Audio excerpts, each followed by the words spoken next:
Hello दोस्तों, आप सभी का बहुत बहुत स्वागत है हमारे YouTube channel new success classes पर।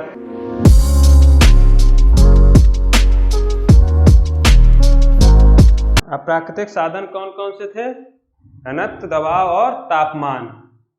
अब बात करते हैं पृथ्वी की आंतरिक संरचना के प्राकृतिक साधन।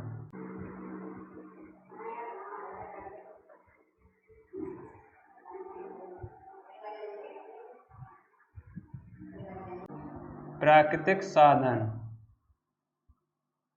प्राकृतिक साधन कौन कौन से हैं? नंबर 1, ज्वालामुखी उद्गार। ज्वालामुखी उद्गार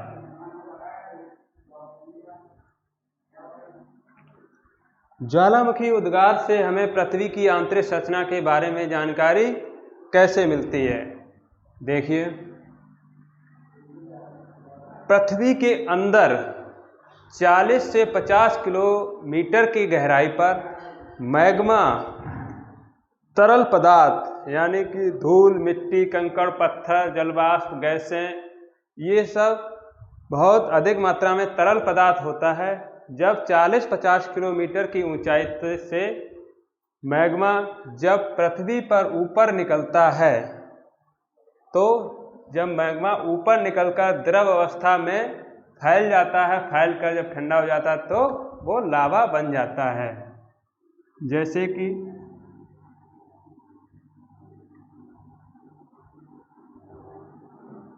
यहाँ से ये लावा निकला पृथ्वी पर और ये चारों तरफ फैल गया।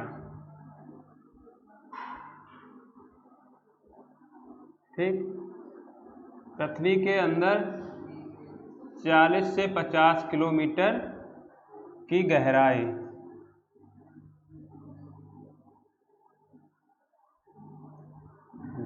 से जब ये मैग्मा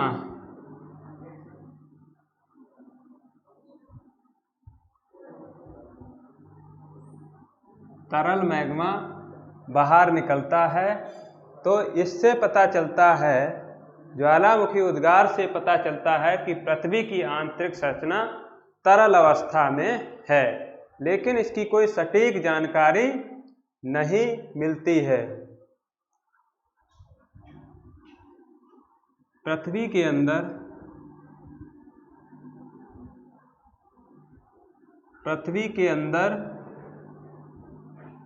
40 से 50 किलोमीटर की गहराई से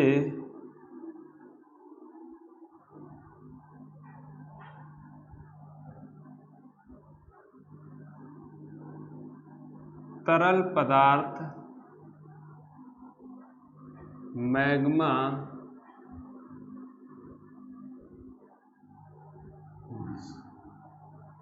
जब भूपर्पटी को तोड़कर बाहर निकलता है,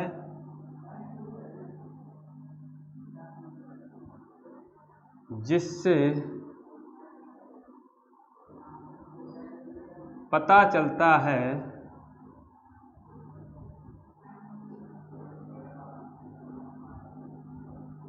कि पृथ्वी का आंतरिक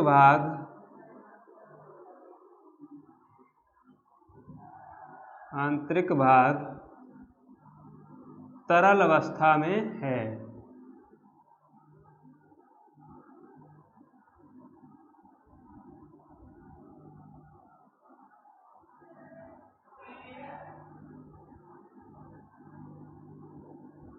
ठीक, इतना ज्वालामुखी उद्गार से पता चलता है। ज्वालामुखी उद्गार क्या? पृथ्वी के अंदर 40 से 50 किलोमीटर की गहराई पर जब तरल मैग्मा जो है वो पृथ्वी की ये भूपर्पटी को तोड़कर जब ऊपर निकलता है तरल पदार्थ, तो जब फैलता है तो इससे ज्ञात होता है ज्वालामुखी उद्गार से कि पृथ्वी का आंतरिक भाग है वो तरल अवस्था में है। अब नंबर 2 बात करते हैं प्राकृतिक साधन भूकंप की।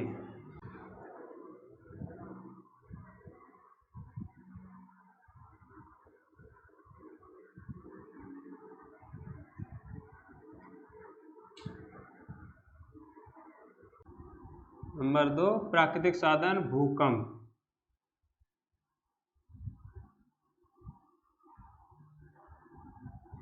ठीक,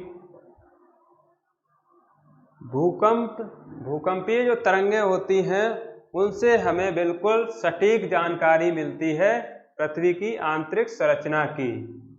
सबसे स्पष्ट और विश्वसनीय जानकारी हमें भूकंपीय तरंगों से ही प्राप्त होती है। भूकंप क्या होता है? पृथ्वी के जो अंदर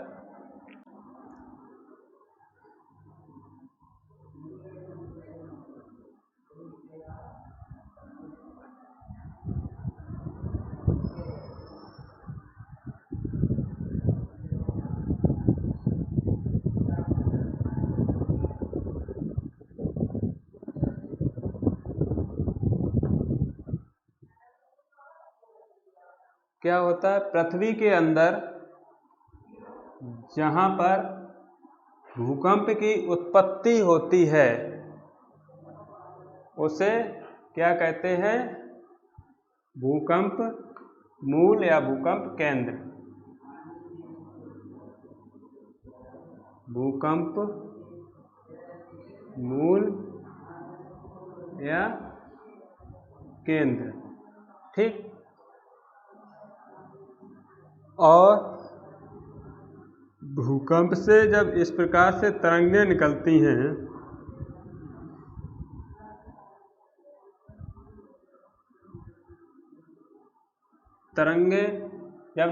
हैं तो पृथ्वी पर जब तरंगें जिस स्थान पर सबसे पहले पहुंचती हैं उसे कहते हैं अधिकेंद्र।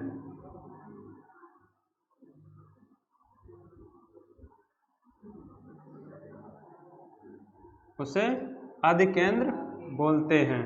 ठीक, जैसे कि ये पृथ्वी के अंदर भूकंप की जहाँ से उत्पत्ति होती है उसे भूकंप मूल यानी फोकस, और जहाँ पर भूकंपी तरंगें पृथ्वी पर सर्वप्रथम भूकंपी तरंगों का जहाँ पर अध्ययन किया जाता पता चलता है पृथ्वी पर, उसे भूकंप अधिकेंद्र बोलते हैं। ठीक, देख लो, पृथ्वी के अंदर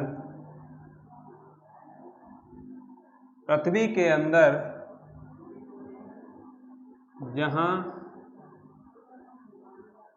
पर भूकंप की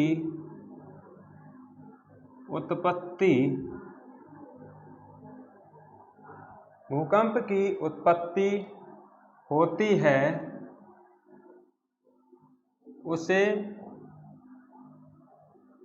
भूकंप मूल या केंद्र कहते हैं।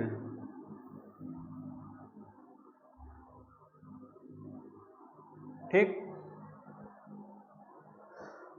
अब जहाँ पर पृथ्वी के अंदर भूकंप की जब उत्पत्ति होगी उसे भूकंप केंद्र या भूकंप मूल बोलेंगे, और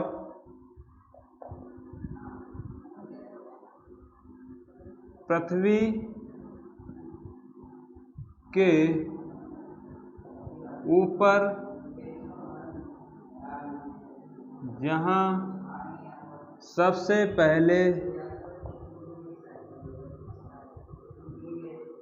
भूकंपी तरंगें पहुंचती हैं उसे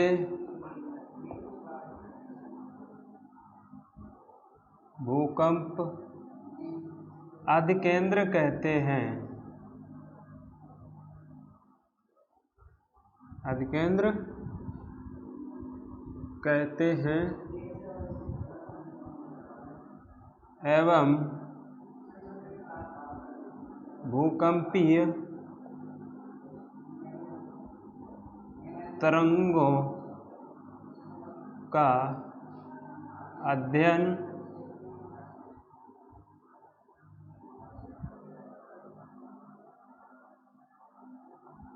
सीस्मोग्राफ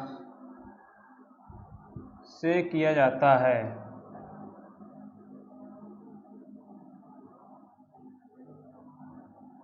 ठीक।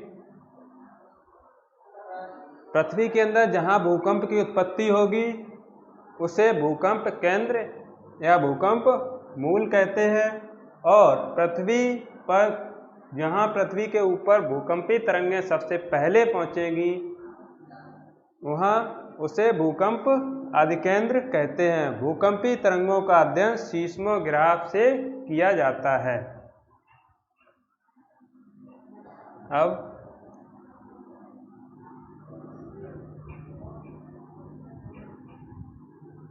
आगे हेडिंग डालेंगे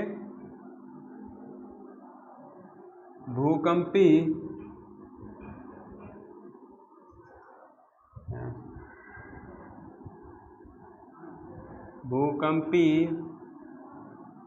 तरंगों के आधार पर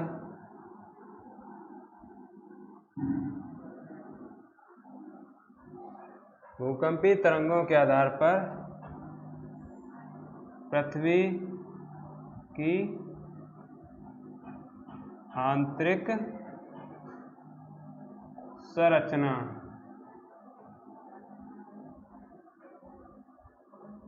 ठीक।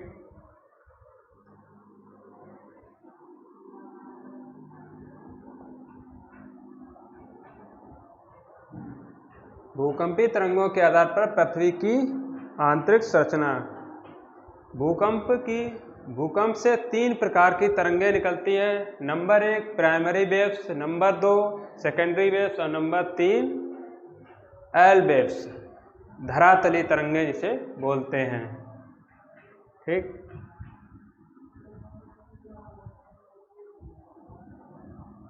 तो लिखते हैं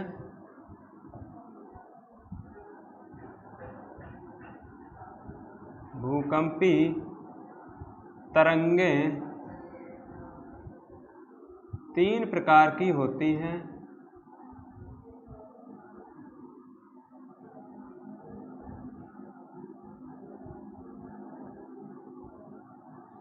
नंबर 1 लिखेंगे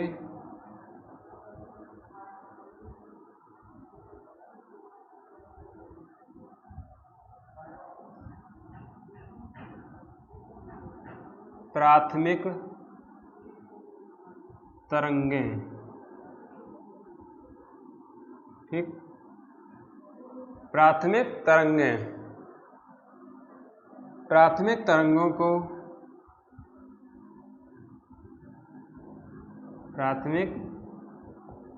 तरंगों को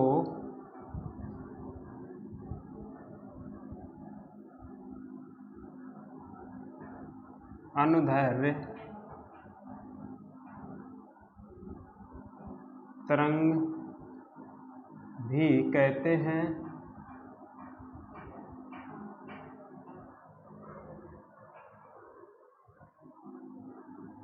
ये तरंगें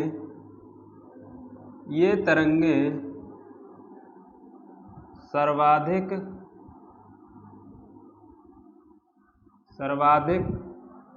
तीव्र गति से चलती हैं। तीव्र गति से चलती हैं और अधिकेंद्र पर सर्वप्रथम पहुंचती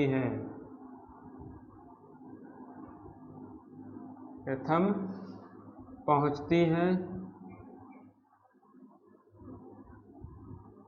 इनकी गति 8 किलोमीटर प्रति सेकंड 8 किलोमीटर प्रति सेकंड होती है।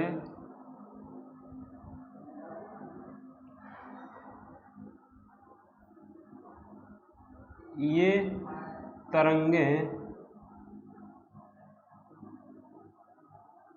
ध्वनि तरंगों की भांति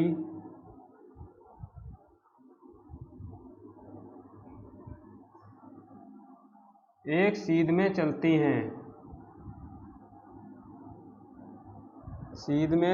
हैं,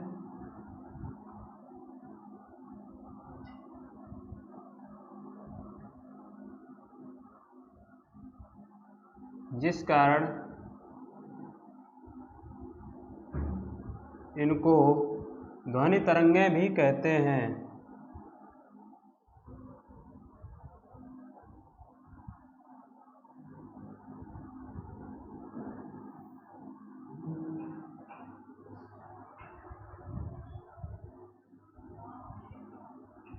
ध्वनि तरंगें भी कहते हैं। ये तरंगें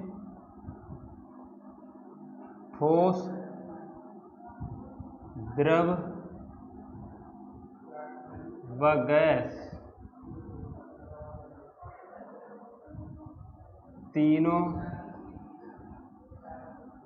अवस्थाओं से गुजरती है।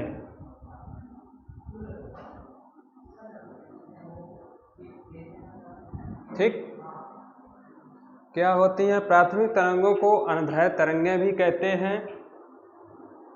ये तरंगें सर्वाधिक तीव्र गति से चलती हैं और अपने अधिकेंद्र पर सबसे पहले पहुंचती हैं।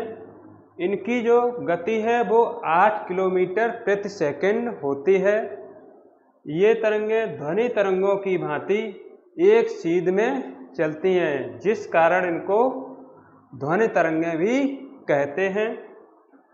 ये ठोस, द्रव व गैस तीनों अवस्थाओं से गुजरती हैं। ठीक। इस प्रकार इस तरंग से पता चलता है कि पृथ्वी का आंतरिक भाग ठोस भी है, द्रव और गैस अवस्था में पाया जाता है। अब आगे बात करते हैं। नंबर 2,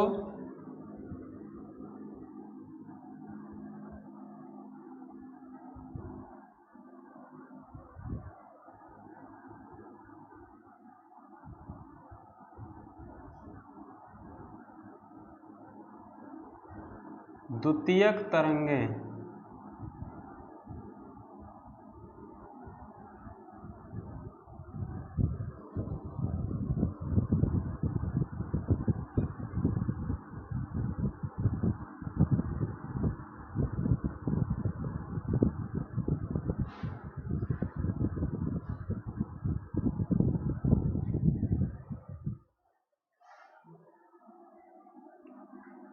द्वितीयक तरंगें,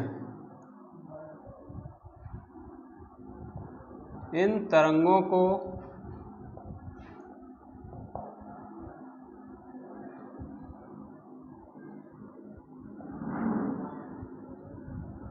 गौड़ तरंगें व अनुप्रस्थ तरंगें भी कहते हैं।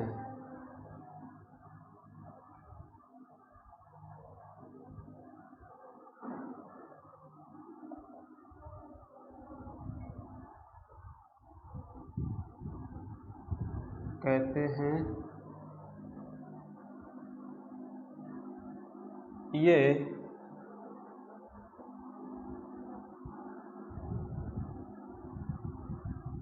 प्राथमिक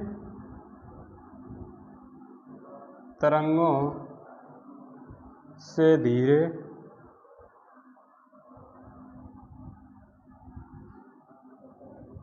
से धीरे 6 किलोमीटर प्रति सेकंड की दर से चलती हैं, दर से चलती हैं।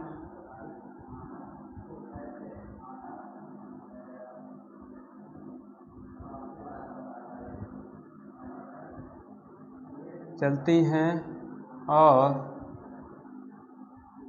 यह ठोस व द्रव अवस्था से ठोस नहीं, ये तरंगें जो हैं ठोस व गैस अवस्था से होकर गुजरती हैं व द्रव अवस्था में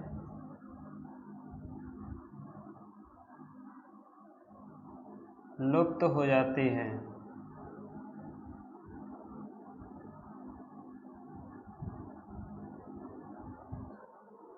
इन्हें गौड़ व अनुप्रस्थ तरंगें कहते हैं। द्वितीयक तरंगों को ये प्राथमिक तरंगों की भांति प्राथमिक तरंगों से धीरे 6 किलोमीटर प्रति सेकंड की दर से चलती है और यह केवल ठोस व गैस अवस्था से ही गुजर सकती हैं, द्रव अवस्था से नहीं। द्रव अवस्था में जाते ही ये तरंगें गायब हो जाती हैं।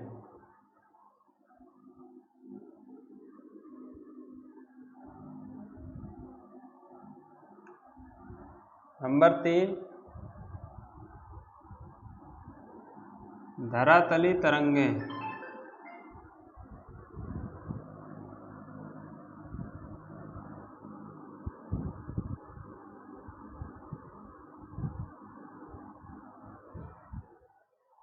धरातली तरंगें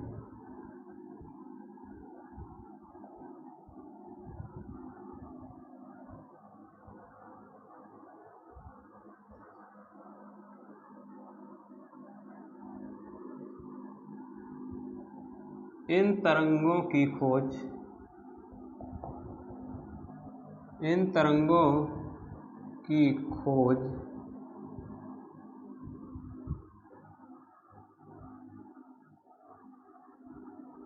HD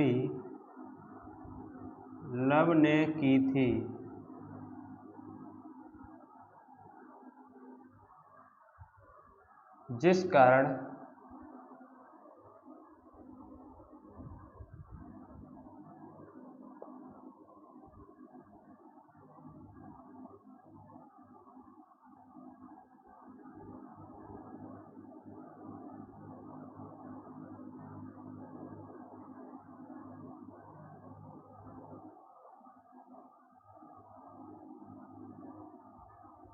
जिस कारण इनको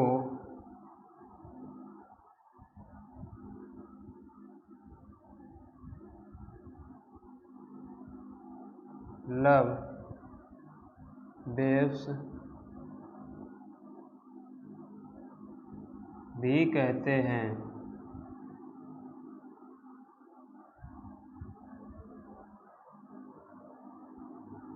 ये सर्वाधिक विनाशकारी होती हैं।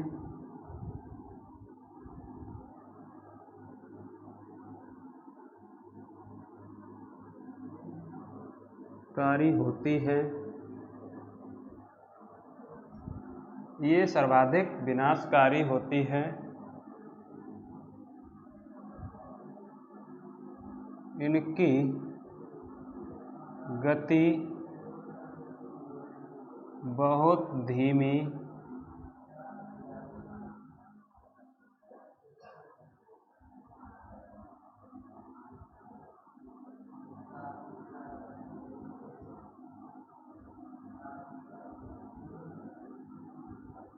किलोमीटर 1.2 से 3.4 किलोमीटर प्रति सेकंड होती हैं और ये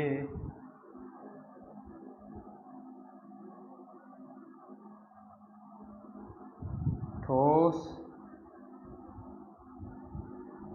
द्रव व गैस तीनों अवस्थाओं से गुजरती है।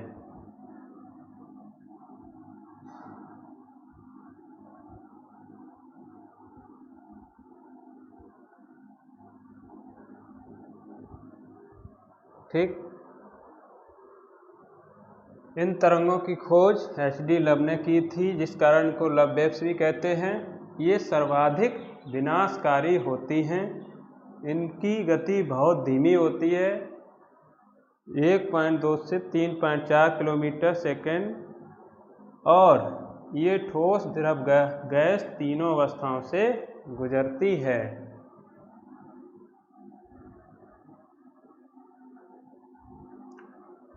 ये हो गए पृथ्वी की आंतरिक संरचना के प्राकृतिक साधन।